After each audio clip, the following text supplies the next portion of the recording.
Hello दोस्तों, नमस्कार। मैं नरेंद्र पाल आप सभी दोस्तों का स्वागत करता हूं आपके अपने YouTube channel target teacher exam study पे।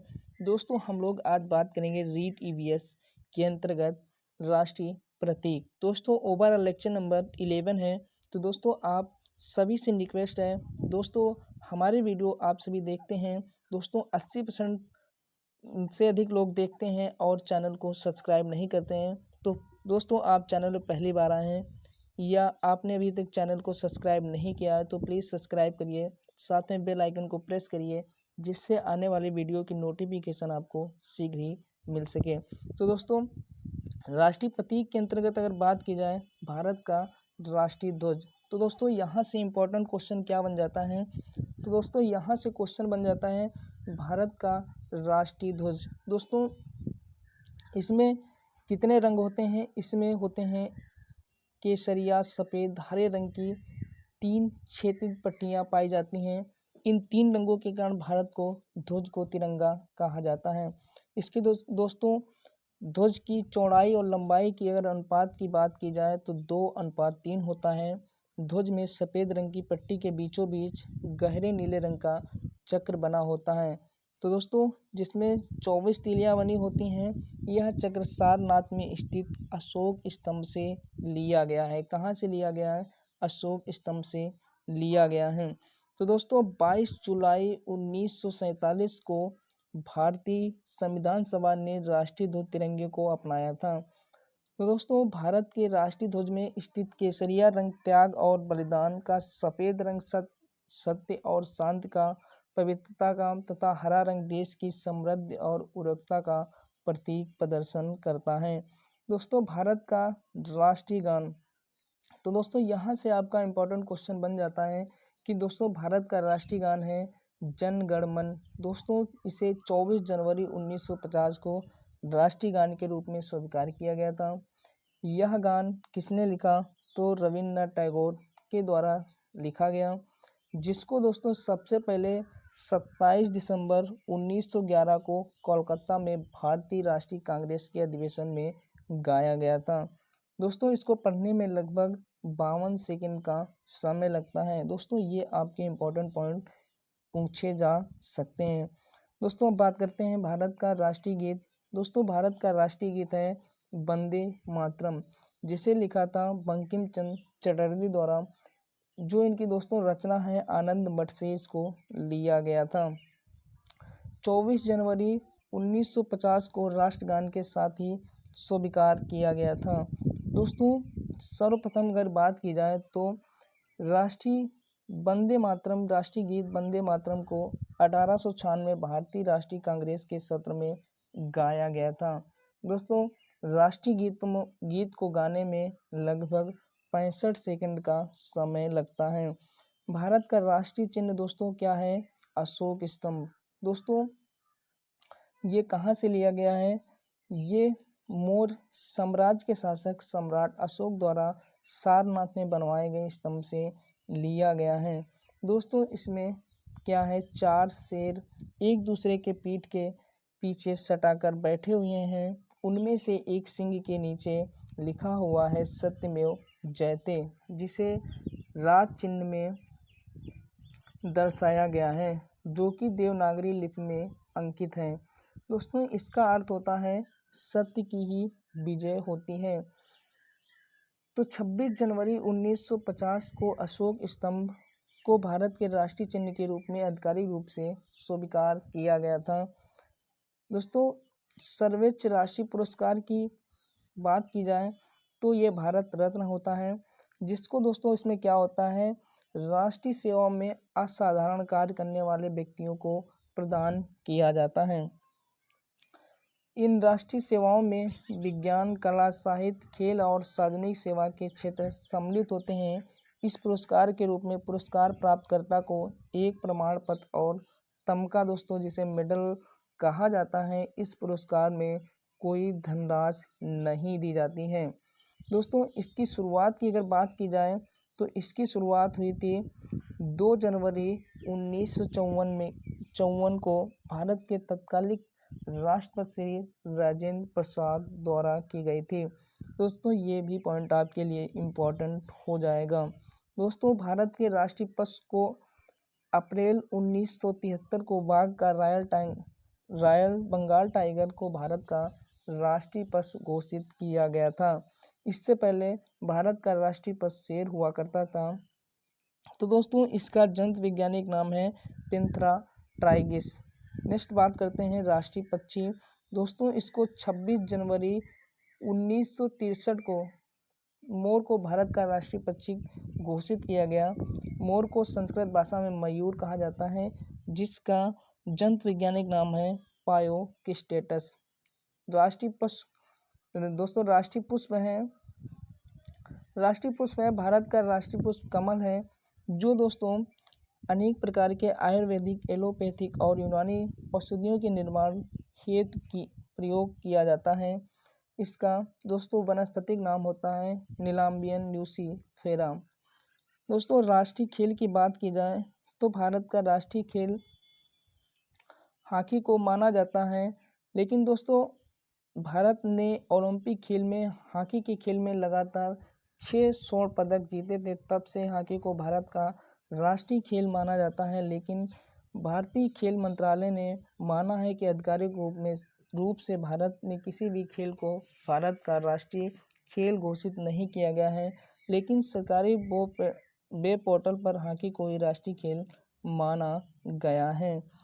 राष्ट्रीय वृक्ष दोस्तों भारत का राष्ट्रीय वृक्ष क्या है? भारत का राष्ट्रीय वृक्ष बरगद है। दोस्तों राष्ट्रीय वृक्ष बरगद को माना गया है, यह एकता और दृढ़ता का प्रतीक है। जिस प्रकार भारत में विभिन्न धर्म और जाति के लोग एक साथ निवास करते हैं, उसी प्रकार बरगद की पेड़ की शाखाओं, तनों और जड़ों में छोटे बड़े कई जीव जंतु निवास करते हैं। बरगद का वानस्पतिक नाम होता है फिकस बेगलेसिस। दोस्तों ये आपका इसका वनस्पतिक नाम ध्यान रखना पड़ेगा, पूछ लिया जा सकता है। राष्ट्रीय लिपि की अगर बात की जाए तो भारत की लिपि है देवनागरी लिपि। भारत की राष्ट्रीय नदी दोस्तों भारत की राष्ट्रीय नदी गंगा को कहा जाता है, जो गोमुख नामक स्थान पर गंगोत्री हिमनद से निकलती है, जहां पर इसे भागीरथी के नाम से जाना जाता है, जो आगे चलकर अलकनंदा, यमुना, सोन, गोमती, कोसी और घाघरा आदि नदी से मिलती है।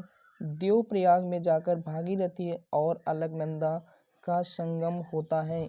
इसके आगे इस नदी को गंगा नदी के नाम से जाना जाता है। तो दोस्तों ये सारे पॉइंट आपके लिए इम्पोर्टेंट हैं। दोस्तों वीडियो अच्छा लग रहा है लाइक करिए, और अभी तक आपने चैनल को सब्सक्राइब नहीं किया है तो प्लीज़ सब्सक्राइब करिए।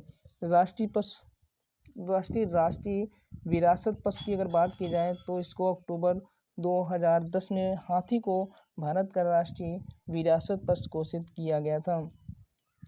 दोस्तों भारत का राष्ट्रीय जलीय जीव की बात की जाए तो मीठे पानी की डॉल्फिन भारत की राष्ट्रीय जलीय जीव है, जिसे 18 मई 2010 को भारत के पर्यावरण और वन मंत्रालय ने राष्ट्रीय एक्वाटिक पशु के रूप में गंगा नदी में पाई जाने वाली डॉल्फिन को भारत का राष्ट्रीय पशु घोषित किया।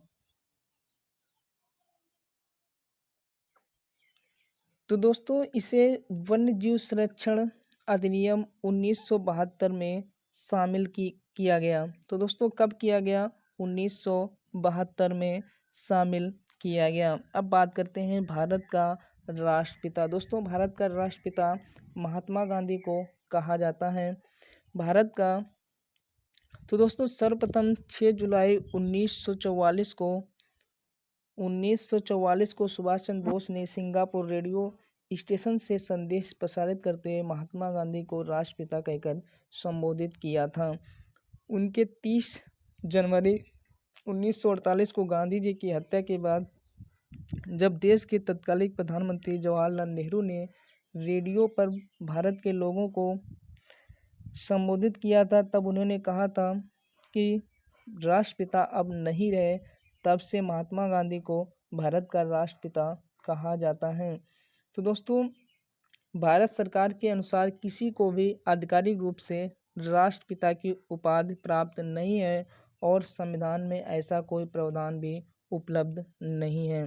दोस्तों भारत की राजभाषा की अगर बात की जाए तो भारत की कोई भी राष्ट्रीय भाषा नहीं है।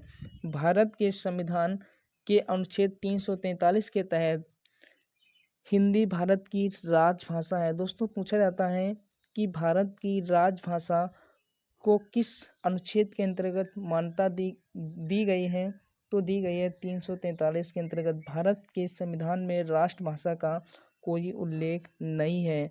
हालांकि 22 भाषाओं को आधिकारिक भाषा का दर्जा प्राप्त है, जो है हिंदी, कन्नड़, कश्मीरी, कश्मीरा, बंगाली, बोडो, डोगरी, गुजराती, कोंकणी, मैथिली, मलयालम, मिती जिसे मणिपुरी, दोस्तों मराठी, नेपाली, उड़िया, पंजाबी, संस्कृत, संथाली, सिंधी, तमिल, तेलुगु, उर्दू। भारत की राष्ट्रीय मुद्रा दोस्तों, भारत की राष्ट्रीय मुद्रा रुपया है। भारतीय रुपया चिन्ह को भारत सरकार द्वारा 15 जुलाई 2010 को जारी किया गया था। भारत का राष्ट्रीय फल आम है। दोस्तों भारत का राष्ट्रीय फल आम है, जिसका वैज्ञानिक नाम है मैंगीफेरा इंडिका। दोस्तों इसे फलों का राजा कहा जाता है। भारत का राष्ट्रीय दिवस दोस्तों, भारत के राष्ट्रीय दिवस स्वतंत्रता दिवस, गणतंत्र दिवस और गांधी जयंती को घोषित किया गया था। दोस्तों 15 अगस्त को हर साल स्वतंत्रता दिवस मनाया जाता है। इसी दिन 1947 में भारतीयों को ब्रिटिश शासन से आज़ादी मिली थी।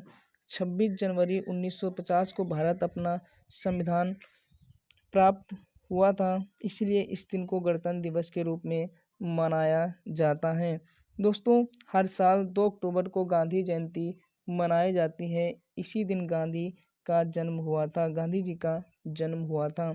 राष्ट्रीय पंचांग की अगर दोस्तों बात की जाए तो भारतीय राष्ट्रीय पंचांग या भारत का राष्ट्रीय कैलेंडर है। दोस्तों यहाँ से क्वेश्चन इंपॉर्टेंट बन सकता है आपके पेपर में। तो दोस्तों भारत में उपयोग में आने वाली सरकारी सिविल कैलेंडर है या शक संवत पर आधारित है। पूछ लिया जाता है कि राष्ट्रीय पंचांग किस पर आधारित है, शक संवत पर आधारित है। और गंगेरियन कैलेंडर के साथ साथ 22 मार्च 1957 से अपनाया गया चैत भारतीय राष्ट्रीय पंचांग का प्रथम माह होता है। दोस्तों अब बात करते हैं राष्ट्रीय पर्व। तो दोस्तों राष्ट्रीय पर्व क्या होते हैं? राष्ट्रीय त्यौहार वे पर्व हैं जो किसी जात विशेष के नहीं होते हैं, बल्कि संपूर्ण राष्ट्र के हैं। इन्हें राष्ट्रीय पर्व कहा जाता है। स्वतंत्रता दिवस 15 अगस्त 1947 के दिन भारत को आज़ादी मिली थी और तभी से प्रत्येक वर्ष 15 अगस्त को स्वतंत्रता दिवस के रूप में मनाया जाता है। यह स्वतंत्रता दिवस उन स्वतंत्रता सेनानियों को सम्मान देने के लिए मनाया जाता है जिन्होंने हमारे देश की आज़ादी के लिए निस्वार्थ रूप से अपने प्राणों का बलिदान दिया। इस दिन देश भर के विभिन्न स्थानों पर ध्वजारोहण के साथ साथ सांस्कृतिक कार्यक्रम भी आयोजित किए जाते हैं। दोस्तों गणतंत्र दिवस भारत का संविधान 26 जनवरी 1950 को पूर्ण रूप से लागू हो गया था। इसे हमारे देश के इतिहास में सबसे महत्वपूर्ण दिन के रूप में माना जाता है। तो दोस्तों इसीलिए 26 जनवरी को गणतंत्र दिवस के रूप में पूरे देश में उत्साह के साथ मनाया जाता है। दोस्तों गांधी जयंती हर साल 2 अक्टूबर को गांधी जयंती मनाई जाती है। यह दिन महात्मा गांधी के जन्मदिन दिवस के रूप में मनाया जाता है। ये सदैव सच्चाई और अहिंसा के मार्ग का पालन किया करते थे और दूसरों को वे इसके लिए प्रेरित किया करते थे। अंग्रेज़ों को देश से खदेड़ने के लिए उन्होंने कई भारतीयों को अपने अहिंसक आंदोलन में शामिल किया। यह दिन हमारे देश की स्वतंत्रता की दिशा में उनकी विचारधाराओं और योगदान का सम्मान करने के लिए मनाया जाता है। तो दोस्तों ये आपको वीडियो उम्मीद करता हूँ अच्छा लगा होगा। दोस्तों यहाँ से एक नंबर से पूछ लिया जाता है कभी कभी आपके रिटेड ईवीएस में। तो दोस्तों वीडियो आप सभी को अच्छा लगा, उम्मीद करता हूँ अच्छा लगा होगा। वीडियो देखने के लिए आपको दोस्तों बहुत बहुत धन्यवाद। फिर मिलते हैं नेक्स्ट वीडियो में।